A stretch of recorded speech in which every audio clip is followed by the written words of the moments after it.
Hello, my name is Shannon Fashola Mattox. I'm the proud parent of a brilliantly unique child, and we are from Milwaukee, Wisconsin. My family started having trouble last school year with my son's school district when the school or his teacher started to fail in meeting his needs. Some of those things were largely due to budget cuts in the school district, but also maybe the teachers being tired. And as I said before, my son is also brilliantly unique. So teachers, educators, schools, they need to be prepared in dealing with that. I was asked by my son's team at school if a behavioral plan could be put in place as a result. I agreed. As a parent, I was just thinking that the behavioral plan would help him and that the school would probably help him or help to resolve some of the issues. This was at the end of the school year. But in the beginning of the school year this year, unbeknownst to me, those changes were much more than I ever thought they would be. As a matter of fact, they were negative changes. Those negative changes were things set up to isolate my son and things that I didn't approve. I consider myself to be a parent who is very engaged with my son. I do everything that I possibly can to get him the different therapies, to take him out. I look to find resources, but there are still things that I don't know.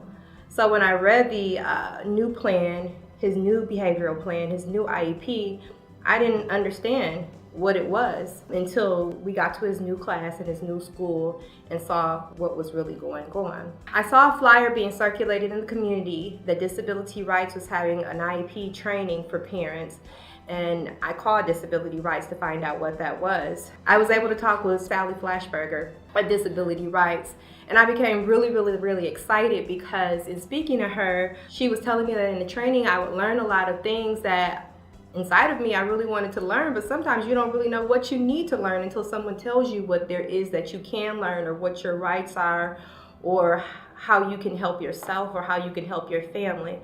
So I agreed and went to the training. There were different trainings set up throughout the community, and I ended up at a Spanish-speaking training, but it ended up being a good thing. Even though I'm non-Spanish speaking, it ended up being a good thing because there were a lot of people there that were very helpful, including Sally, and it gave me the opportunity to speak and learn more about what they do at Disability Rights instead of just only being focused on the training, but also to share my story more with Sally and the team that were there to help us. And as a result, I share my story about our particular situation that we were going through with the changes with the IEP and the new behavioral plan. And she instructed me to call the office, do an intake, and try to get an advocate to come out with me to our meeting that was happening fairly quickly. So I was really afraid that no one would be able to come out, but in a really short time, I don't even think it was 2 weeks long, Sally was right there. And I still didn't understand what was about to happen when she came. I just knew that she knew the laws. And it was like something that I had never seen before. I felt super empowered. I felt like I had a lawyer sitting there with me. She asked all the right questions. She went through the IEP with a fine-tooth comb. She actually saw the IEP ahead of time. She pulled people on the carpet about things that they didn't expect her to pull them on the carpet about. And you know, my experience as a parent with a child who's brilliantly unique is that I think people expect us sometimes to be uninformed, uneducated, or to come without resources. And I have been doing, again, as much research as I could, but with Sally there, I was able to even better understand what was going on, and through the training that I had at the IEP training in the community. So as a result, things were changed immediately. The school has started to give my son and myself the attention that we deserve.